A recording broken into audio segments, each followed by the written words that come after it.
The overall goal of the following experiment is to detect the presence of mRNA molecules with single molecule specificity in single yeast cells.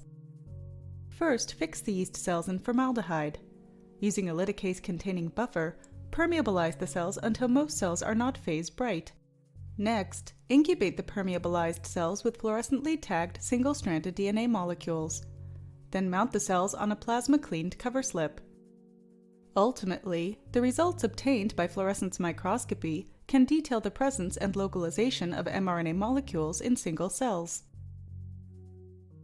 The main advantage of this technique over existing methods such as gene expression microarrays and northern blots is that individual mRNAs can be visualized in single cells. This method can help answer key questions in the transcription field.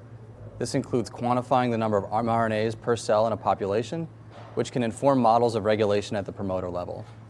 It can also be used to determine the localization and half-lives of transcripts during the cell cycle.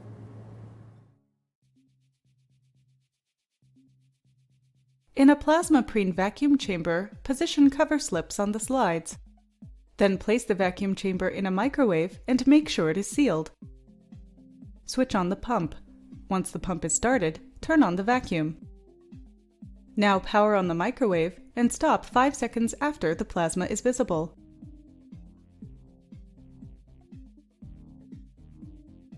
Then turn off the vacuum, followed by the pump. Pull out the vacuum chamber. Then transfer the cover slips, cleaned side up, into 12-well plates.